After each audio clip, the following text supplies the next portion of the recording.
Ya sebenarnya banget tuh. Aduh tapi cuma mbok zoom dulu saya kata. Apa dia kurang aneh. Ini wes. Sampai. Sama maju. Yuk. Lagi.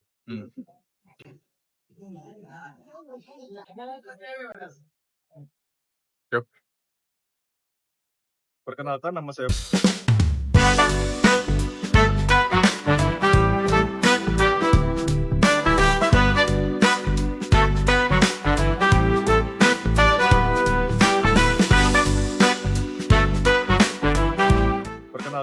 Farid Zaki dengan NIM akhir 049.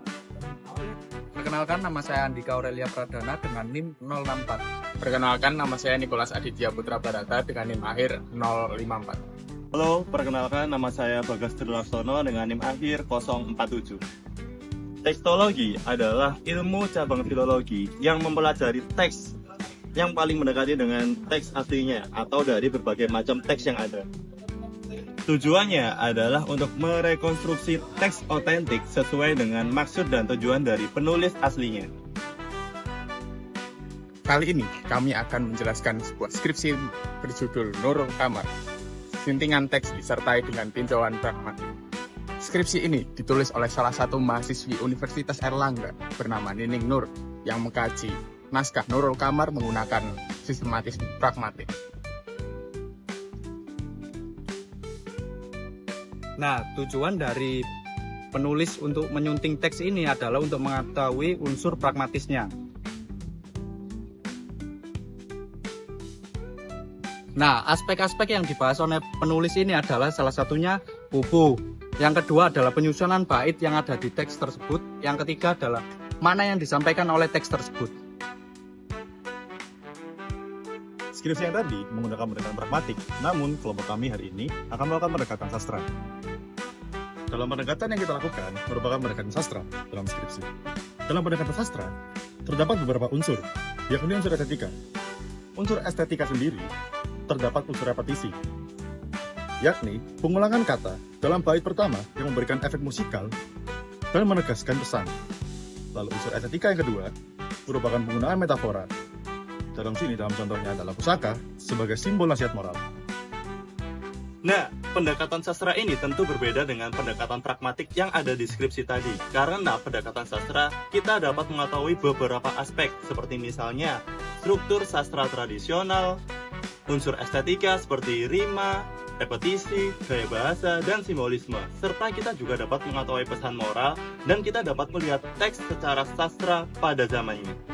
Nah, untuk memperkuat analisis pendekatan sastra dan materi yang kami sampaikan, kami mewawancarai salah satu mahasiswa Universitas Airlangga yang ahli di dalam bidang filologi. Perkenalkan, nama saya Imam Ghazal Faridi, mahasiswa Bahasa dan Sastra Indonesia angkatan 2021 yang sedang mengambil peminatan filologi.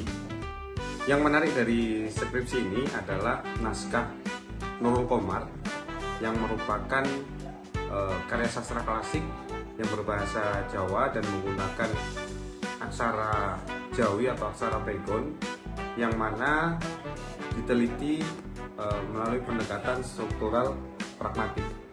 Pendekatan struktural pragmatik ini mencoba mengkaji atau membongkar makna dari teks dengan konteks sosial budaya masyarakat pada saat itu. Dalam mengartikan beberapa kosakata yang kemudian sulit dipahami, baik kemudian berbahasa Jawa kuno maupun berbahasa Arab, peneliti menggunakan kamus yang selayaknya beberapa peneliti filologi juga melakukan referensi terhadap kamus untuk mengecek arti dari kata-kata tersebut. Misalnya penggunaan Bausastra Jawa, kemudian penggunaan Kamus Besar Bahasa Indonesia, dan seterusnya. Terakhir, adanya skripsi tentang teks ataupun naskah Nurul Kamar ini membantu masyarakat ataupun kalangan akademik untuk membaca salah satu karya sastra klasik, yakni naskah Nurul Kamar, dengan bahasa yang lebih mudah dipahami, misalnya dengan adanya terjemahan bahasa Indonesia.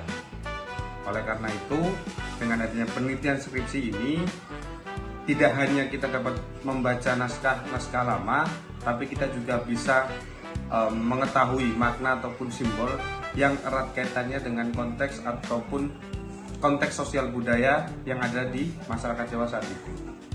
Pesan-pesan saya untuk teman-teman yang sedang mengkaji naskah-naskah lama ataupun tradisi lisan ataupun hal-hal yang berkaitan dengan budaya, untuk tetap melanjutkan apa yang sudah teman-teman kerjakan dan tetap berpegang teguh pada kode etik penelitian, berpegang teguh pada kebenaran data, dan mari lestarikan budaya, salah satunya melalui naskah-naskah kuno. Terima kasih. Sekian, wallahul muwaffiq ila aqwamit thoriq. Wassalamualaikum warahmatullahi wabarakatuh. Jadi, ilmu bantu sastra sangat berperan penting dalam analisis teks Nurul Qamar, di mana kita dapat mengetahui estetika, nilai budaya, dan pesan moral yang ada dalam teks tersebut melalui ilmu bantu sastra. Nah, kesimpulan selanjutnya, kita dapat mengetahui dari pendekatan sastra terdapat yang ada di dalam teks Nurul Qamar. Yang pertama adalah pupuh dan aturan guru wilangan. Yang kedua, kita juga dapat mengetahui arti dan makna dari kata-kata klasik. Dan yang ketiga, kita juga dapat mengetahui nilai moral yang ada dalam teks atau naskah budaya Jawa Islam.